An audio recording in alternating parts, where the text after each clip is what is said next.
Deep within Fontaine's waters is a whole other world teeming with life, filled with all sorts of creatures and ecosystems hidden beneath the surface. The sea is beyond the boundary of any region, ungoverned, wild, and lawless. While some people dismiss the idea of discovering the underwater world, a specific individual has found solace in the embrace of the sea, marveling at its beauty and wonder. As most citizens would advise those tourists to steer clear of the dangers of the sea, worry not, for Freminet is here to stay.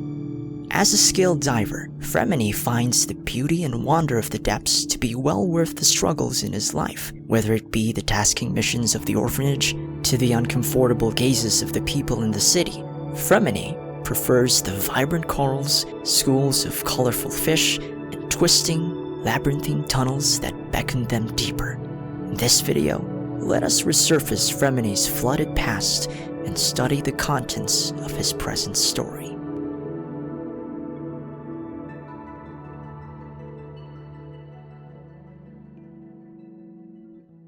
Freminet's story begins in the underdwelling of the Fleuve Cendre, a hidden residential area located beneath the court of Fontaine. As most underground cities go, many of the residents living here have no access to sunlight and are limited to the use of wood and fire as a light source.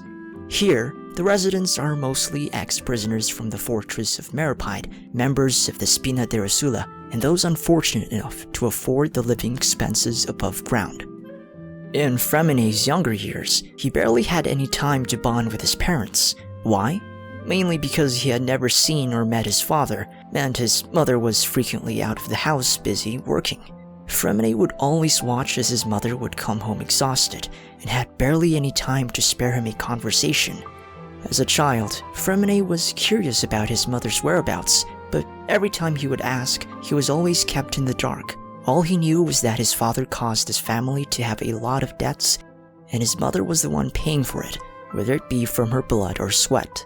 As his mother goes to work, Freminet is left alone at their old dusty house filled with ragged furniture and broken gadgetry.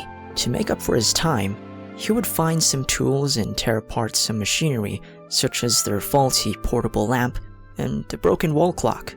From here, he developed a strange enjoyment, similar to when he would start reading a fairy tale book. Despite the lack of company from his mother, the mechanical gears and parts that he took apart from the broken gadgetry was there to fulfill his childish needs. This continued on until he finally developed skills for handling machines. Soon enough, he managed to restore their wall clock into working order, and this resulted in his mother to come home one night, amazed and shocked at his achievement.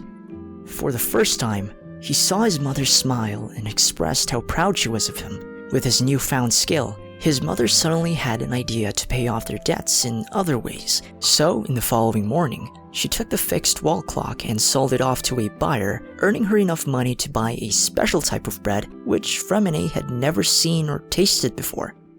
Freminet's mother would continue to bring home some more broken machinery, making her son believe that these were his quote-unquote toys to play with and awaken them from their sleep. As a child, Freminet was unaware he was fixing them left and right. Unconsciously, this was now his new enthusiasm, which greatly reduced his mother's burdens.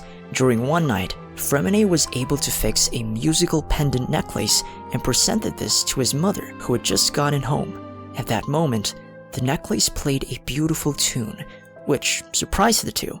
Despite being in crippling debt, living in an old shack, and unable to pay for even the smallest of needs, Freminet and his mother brought out a rare smile. In the nights that followed, Freminet and his mother would listen to the tune, seemingly having found a way to forget all the troubles of their life, even for a short amount of time. During one morning, Freminet's mother received grave news that had suddenly arrived at their doorstep. The people they were indebted to suddenly demanded their house and Freminet as payment. Upon receiving this news, his mother felt a cold knot of fear and despair settle in her chest. How could she tell Freminet that not only were they losing the only home they had ever known, but would also be giving him away like cattle for slaughter?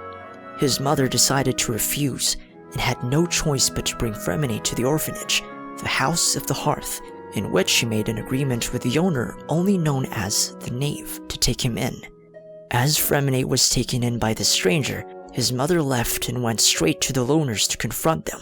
Unable to keep her side of the deal, the loners killed her and left her body lying dead in the cold streets. For Freminet, he never knew this story, nor did he see his mother again, up until a few years later. When he realized that his mother wasn't going to come back, he decided to search for her, but the numerous missions and orders he was receiving from the orphanage was keeping him busy. Luckily, when the orphanage changed hands, the new Knave was far more understanding to the orphans. All that's important to her is that they all call her father and would work on a particular goal. In return, orders and missions assigned to Freminet and the others were lessened, giving Freminet more time to search for his mom. After days of searching, Freminet had gained little success, and up until he was about to give up, Father walked in and gave him a pendant necklace, saying it was taken from scoundrels whom she all possibly killed. At this point, Freminet knows nothing of the truth about his mom. The previous Knave convinced Freminet that he was abandoned, and that he was no longer wanted by his mother. The previous Knave manipulated and used him like a lifeless robot. Enraged, Arlecchino instead chose to tell Freminet the truth, that his mother bravely faced the loners and protected him from any harm that would come to him. Saddened by this news, Freminet swam to the deepest reaches of the sea until he broke and cried like never before. All these years, Freminet had doubts about why he was suddenly abandoned. He was beginning to believe that his mother no longer loved him anymore, but in fact, it was the opposite. His mother did love him, and even gave her life to protect his future. And so, Freminet's story may not have such a happy beginning, but with how he lives his life, alongside his siblings and his father, it may not seem to steer towards a tragic ending. Even though his mother is gone, her memories will forever carry Freminet towards a happy future. During Freminet's early years in the orphanage, it was run by the previous director only known as the Knave. While this title is also assigned to the Arlecchino we know today, it seems that it isn't exclusive to an individual, in that there was a previous holder of the title of Arlecchino. This previous director was particularly cruel and harsh to the orphans. Moreover, she was known to give painful punishments to orphans who managed to fail in completing their orders. For Freminet, this previous director continuously gave him missions and at one time blackmailed him, threatening that she would stop in protecting his mother if he ever failed. For a long time, Freminet was always out busy completing missions, up until he began to see himself as nothing more than a clockwork mecha to be instructed. Luckily, the House of the Hearth changed hands, and the current Arlecchino we see today is far more compassionate with the orphans. We don't know what happened to the previous director, but all we know so far was that she and the current one had a clash that decided the orphanage's fate. When the title of director changed hands, 2 more orphans joined the others at the Hotel Bouffe d'été. These 2 were Linny and Lynette, and while they were personally invited by Father herself, they weren't exactly given a warm welcome by their fellow orphans. It also didn't help their case when Lynette accidentally broke the water pumping system of the orphanage. Thankfully, Freminet was there to help them, all due to his handiness skills. Amazed, Linny began to befriend Freminet, and over time the 2 grew closer, even working as Freminet's assistant in their workshop. Soon enough, Lynette was also introduced, and the 3 became close as peas in a pod. Freminet's circle of friends, aside from Pear, finally grew, and from this point on, the 3 would assist each other in future missions and tasks, such as creating a non-automated feeding machine for Lynette, saving an official during Linny's mission, and even assisting both twins in setting up their magical props for their shows. Seeing their great potential, Arlecchino ordered the 3 to form a team with the Hotel Bouffe d'été as their base of operations. While Freminet does sometimes feel misplaced with the twins, Linny and Lynette would never not consider Freminet as their family, as with every victory they obtained from their missions, the 3 would often celebrate, and one could see Freminet's face suddenly smile at that special moment.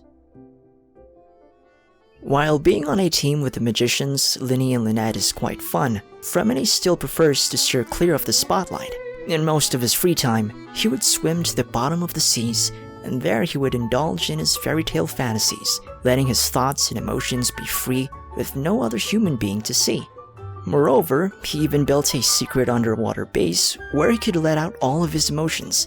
Since then, this underwater base was now his sanctuary, a place of zen, of peace and quiet, a bubble to store all his fairy tale characters. Ever since the previous director lied to him that his mother abandoned him, Freminet chose to escape to the seas, from which he developed his fascination for diving. Beneath the waves, it was there where he always felt a deep connection with his mother, remembering how they once played the tune from that pendant in the first moment he made his mother smile because of the wall clock he fixed. It was then, from that moment on, Freminet found solace in the embrace of the sea, feeling that it had held a part of his mother within its depths. As he grew older, Freminet became a skilled diver, exploring more areas of the seas and studying marine life. He was captivated by the diversity of creatures and fossils hidden beneath the surface. With years spent honing his skills, he was now an expert in diving, which benefited the House of the Hearth greatly. However, we can't forget how his expertise in diving was enhanced upon receiving a vision. His vision story begins when he and other orphanage members were assigned to an underwater mission. Apparently, these companions he had with him were a couple of clockwork mecha, all given different models and appearances. During the mission, everything they planned seemed to go well, up until Freminet sensed something was off, so he signaled the clockwork mecha to ascend and return to the sea's surface. However, due to the heaviness of these machines, they are unable to ascend fast enough. Suddenly, Freminet began to turn hazy from lack of oxygen. Before he could realize that their diving equipment was malfunctioning, it was already late, as he was on the verge of fainting. Still, Freminet was ready to accept his fate and just sink into the bottom of the sea, where he could finally take a rest forever. To his surprise, a faint voice called out his name. Soon, Freminet had a change of heart and mustered his strength to bring his companions back to the surface. Upon reaching above sea level, he then saw a cryovision hanging from his diving suit. Truly a remarkable feat by the unsung hero, Freminet. Even though that story was a great one to share, worthy for Charlotte to collect and write into her articles, Freminet chose to keep silent and believed that true heroes are not in it for fame or recognition, but to simply make a difference. From that point on, Freminet swore an oath to do whatever it takes to protect his family, which he still upholds at present. Right now, Freminet still misses his mother and hopes he won't be a disappointment to her. At the same time, hates his real father for how he abandoned both of them. Luckily, Per the Penguin is there to fill the void which Freminet's parents left him with.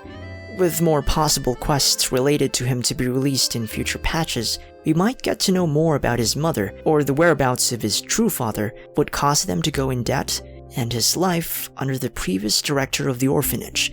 Freminet's story is one that is still not complete, and hopefully we will see more of him in future patches. Now, to add a little bit of trivias, did you know that Freminet once created a bunch of clockwork penguins and took them to LeChat's workshop to put them on sale? His goal was for his toy penguin to bring joy to other children like him. However, the toys he made didn't sell that much, and to his surprise, most of the toys his buyers were adults. Another is the story about how he got the name for his pet penguin, Per. Based from one of the fairy tale books he reads, Per the Penguin was from a faraway seaside town. There, he was a special type of bird as he was unable to fly, wobbled to walk, and had a stutter. Because of this, other birds bullied him, and most shunned him from their groups. One day, a group of pirates stole a jewel from an underground palace, and it caused a huge storm, endangering those in the town. Per the Penguin saved the town by jumping on the pirate's mast and causing it to sink, while also returning the jewel to its original place. At first he tried to fly, but all he did was land his huge frame on the ship. Fortunately, his flaw as a bird was actually one of his strengths, and thus inspired Freminet as a child, calling his buddy Per the Penguin. For the next trivia, did you know that Freminet is based on Sieur Freminet, the creator of the first self-contained diving gear? This is actually a great nod by Hoyoverse to the person, naming one of Genshin's characters after his name. It certainly shows how they value history and incorporating them within the game's elements and world building. So anyway, that's all I have for this episode. I have to say, Freminet's story is another example of a tragic past. From what I've observed, it seems that most newly released characters either have horrendous pasts or have experienced something quite awful.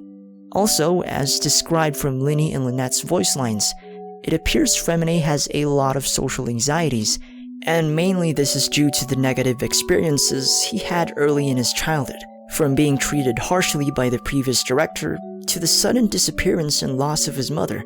It seems understandable he would have a lot of these, given his history of abuse and feeling of rejection. From what I read, one quality he has appears to have an exceptional ability to stay focused. This is especially useful in performing missions and could have been a major help in him learning about machines as a child. Now, if you have some thoughts about the video, leave a comment and let us know. We will be uploading another video about the story behind the Siege of Busan and Fontaine during the Cataclysm, so be sure to subscribe to get notified when it finally airs. Thank you very much for watching, and I hope you enjoyed it. So, as usual, my name is KlemenTime. Until the next one, be safe and stay tuned.